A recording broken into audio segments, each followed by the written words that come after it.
अस्सलाम वालेकुम व्यूवर्स, मैं आफाक अहमद हूँ और आप देख रहे हैं स्मार्ट बर्ड फार्म। व्यूवर्स, मैं अभी पिछले दिनों मार्केट विज़िट करता रहा हूँ अपना फिंचेस के हवाले से या दूसरे परिंदों के हवाले से। तो इसमें एक चीज़ है कि इस वक्त लोगों में वैसे भी ये यूँ समझ लो बार बार सवाल आ रहे होते हैं कि फ़िंच का अब फ्यूचर क्या है, मज़ीद आगे फ़िंच के ऊपर काम करना चाहिए नहीं करना चाहिए। ये मार्केट में बड़े पैमाने पर फ़िंच बिकने आई हुई होती है।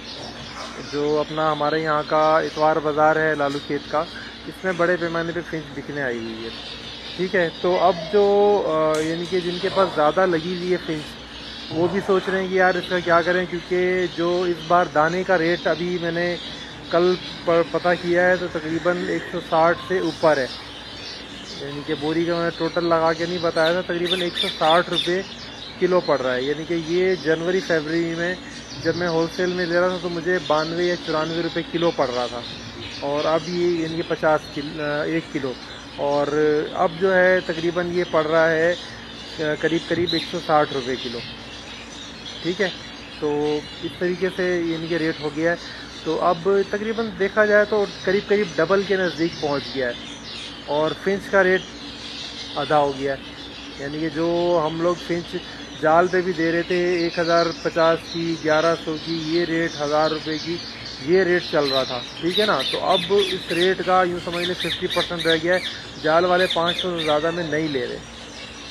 ठीक है, और वो भी उनके पास ऑर्डर बहुत कम है। वो लोग सुबह सुबह में बस लेते हैं, थोड़ा सा उनका ऑर्डर पूरा करते हैं और उसके बाद फिर वो ख़रीदारी बंद कर देते हैं। तो ये सूरत हाल है फिंच की। तो लोग सोचते हैं कि यार अब हमें फिंच लगानी चाहिए या नहीं लगानी चाहिए।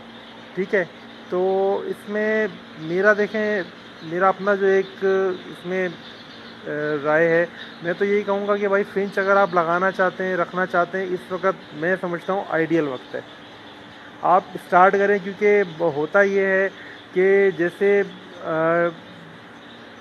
जब एक परिंदा पीक पे जा रहा होता है ना, लोग उस टाइम लगाते हैं उसको, उसका रेट उस टाइम ज़्यादा होता है। तो और मार्केट में वो कम होता है क्योंकि हर बंदा उसको ख़रीदने की कोशिश कर रहा होता है। तो वो उस टाइम पे लगाना, फिर ये एक तरह से गलत तो नहीं कह सकते, लेकिन बात ये होता है कि जब आप महंगे परिंदे ख़रीदते हैं, यानी कि जैसे जस्ट लाइक इस वक्त जावा का रेट ऊपर जा रहा है, अब आप जावा ख़रीदते हैं, कल को अगर रेट नीचे आता है तो बंदा डिसाइड होता है फिर यार मैंने तो इतना महंगा लिया था। अब वाइट का तकरीबन 5,500-6,000 रुपये का पेयर, 5,500 का एडल्ट जावा तो जाल वाले ले रहे हैं। तो आप मार्केट में परचेसिंग करते हैं तो आपको 6-6,500 रुपये से कम का जावा का पेयर नहीं मिलेगा। ठीक है, तो अब अगर आपने ऐसा किया तो यानी कि आपने जावा या अपना फिंच कम रेट पर आप लेते हैं, तो कम से कम आपको कल को ये नहीं होगा कि यार मैंने तो बहुत महंगा लिया था, आप 500 रुपये में ले रहे हैं। ठीक है ना, 500, 600, 700 ये रेट चल रहा है फिंच का। अच्छी फिंच आपको 700 रुपये तक का मिल जाएगा पेयर। तो अब आप इस टाइम पे डालते हैं तो अभी आपको बेचने की भी ज़रूरत नहीं पड़ेगी, क्योंकि कोई भी बंदा पूरा सेटअप एक ही दफ़ा में नहीं डाल लेता। यानी कि अगर आपके पास जगह 100 पेयर की है तो आप 50 डालते हो, 50 पेयर उन्हीं से बनाते हो जो आपके पास होता है।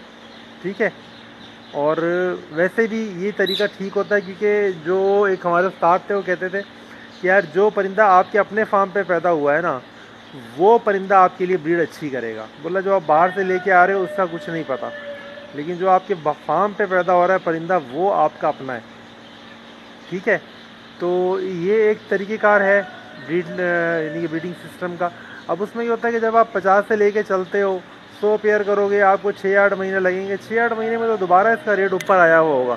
और उम्मीद ये है जो मार्केट सर्वे है और जो पिछली, अगर हम यानी कि मार्केट में जिस तरीके से फिंच से दूसरा परिंदा कोई चलता रहा है, तो उसका हिसाब किताब ऐसा रहा है कि भाई अगर आज फिंच यूँ समझ ले जनवरी में इसका रेट 1,000 रुपये था और बाजिल कंगनी का रेट 90-95 रुपये था। ठीक है ना, 100 रुपये लगा लें आप, उसके हिसाब से 1,000 रुपये का पेयर था। आज आके अगर 150 रुपये या 160 रुपये कंगनी है तो उस हिसाब से फिंच का रेट 1,500 रुपये होना चाहिए। ठीक है ना, अब जब भी दोबारा इसका एक यूँ समझ लें इसके ऊपर अभी तो जवाल है थोड़ा, जैसे ही अरूज आएगा तो इसका रेट यहीं पर आएगा। ये इससे कम में वारे नहीं आएगा फिर लोगों को। और इस काम की सबसे अच्छी बात यही है कि कोई बंदा मजबूर होकर काम नहीं कर रहा होता यहाँ पर। आप इस फील्ड में आज हो, आपका दिल चाहे परिंदे बेच के ख़त्म कर दो।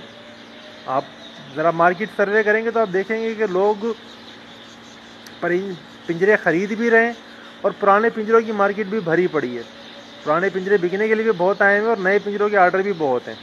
यानी कुछ लोग नया सेटअप लगा रहे हैं, कुछ लोग पुराना सेटअप ख़त्म कर रहे हैं। तो ये इस काम में चलता रहता है। इस काम में ब्लैकमेल नहीं होता बंदा होलसेलर के आगे या किसी दूसरे, यूँ समझ ले जो रिटेलर जो बेच रहे हैं उनके आगे ब्लैकमेल नहीं होता। वो कहता है यार मेरी चीज़ इतने की पड़ी है, मुझे मेरी चीज़ इतने की बिकेगी तो मैं इसको आगे ब्रीड करवाऊँगा, अगर नहीं बिकेगी तो मैं ख़त्म कर दूँगा, इसको मैं बेच के ख़त्म कर दूँगा, मैं वो परिंदा डालूँगा जिसमें मुझे 2 पैसे मिलेंगे। ठीक है ना। तो इसमें मेरा अपना ख्याल है कि अगर कोई बंदा इस टाइम पर फिंच डालता है तो वो मैं समझता हूँ फ़ायदे में रहेगा, क्योंकि अगले 5-6 महीने के बाद फिंच का रेट फिर से बेहतर होगा। फिंच की इंटरनेशनल मार्केट में अच्छी डिमांड है, बिकता रहता है। और फिंच का रेट यानी कि दाने का रेट जो बढ़ रहा है कंगनी का, इसकी वजह यह है कि ये बाहर से कहते हैं इम्पोर्ट होता है। कंगनी पाकिस्तान में नहीं होती है, ये बाहर से आती है। ठीक है ना। तो भाई डॉलर का रेट बढ़ा है तो कंगनी का रेट बढ़ गया। ठीक है ना। तो इसी तरह जब हमारी फिंच जो पाकिस्तान से एक्सपोर्ट हो रही है उसका रेट भी तो बढ़ा है ना। फिर अगर ये $10 का जा रहा था पहले, अब भी $10 का जा रहा है, तो आप फ़र्क देख लें कितना फ़र्क पड़ गया। अगर हम आज के हिसाब से लगाते हैं तो $10 का आप लगा लें, तकरीबन 240 रुपये का डॉलर पड़ रहा है अब। तो कितने का पड़ जाएगा? $10 भी हमारा जाके बनेगा 2400 रुपये का लेबल। ठीक है ना। तो और इससे ज़्यादा का ही है, जो मुझे मेरी मालूमात के मुताबिक है फिंच का रेट इससे ज़्यादा है। ठीक है ना, डॉलर्स में भी। तो बहरहाल मैं तो ये समझता हूँ कि अगर आपके पास हिसाब किताब जिसके पास है वो इसको मुकम्मल तौर पर ख़त्म ना करें, कम कर दे। 400 जोड़े हैं, 200 जोड़े हैं, 50 पे आ जाओ, आप ख़त्म नहीं करो। ठीक है। और अगर आपके पास आप लगाना चाहते हो तो मैं समझता हूँ कि भाई ये टाइम ठीक है, आप लगा लो, थोड़ा सा लगाओ। जब तक आप उसको पीक पर लेके जाओगे, आप 100-200 पेयर करोगे, उस वक्त तक मार्केट फिर से फिंच की खुल चुकी होगी। पहले भी ऐसा ही हुआ था, जब पहले यानी फिंच पे जवाल आया था तो 4 महीने के लिए था। सिर्फ वजह ये थी कि ज़्यादा जवाल इसलिए आ गया था कि लोगों के पास बहुत ज़्यादा फिंच हो गई थी और फिंच का आर्टिफिशियल रेट इतना ज़्यादा बढ़ चुका था कि ब्लैक चिक, वाइट चिक हज़ारों में चली गई थी। 1700-1800, 2000 का रेट ब्लैक चिक का काफ़ी टाइम चला है। उसमें लोगों ने वाकई हज़ार 2-2 हज़ार पेयर की कॉलोनियाँ मैंने देखी हैं। वाइट चिक का रेट 12,000 13,000 तक गया है। तो वो इसको अच्छा रेट, वो गलत रेट था उस टाइम, वो उसने ख़त्म होना ही था। बहुत बड़े पैमाने पे मार्केट में फिंच आई, ख़त्म हुई और लोगों ने ख़त्म कर दिया फिर। लेकिन वो 4 महीने के अंदर अंदर सारा 4-5 महीने में सब सेट हो गया, तो दोबारा फिंच अपनी रूटीन में आना शुरू हो गई थी। तो व्यूअर्स, ये आज की वीडियो थी। इंशाल्लाह मैं समझता हूँ जो मेरे पास इन्फॉर्मेशन थी मैंने आपको दी, और इंशाल्लाह आपको ये वीडियो पसंद भी आएगी। जुड़े रहिए मेरे चैनल के साथ, सब्सक्राइब कीजिए, बेल के नोटिफिकेशन को ऑन करें ताकि आपको ऐसी वीडियोज़ मिलती रहें। तो व्यूअर्स, इसी के साथ मैं इजाज़त चाहूँगा आप लोगों से। अल्लाह हाफिज़।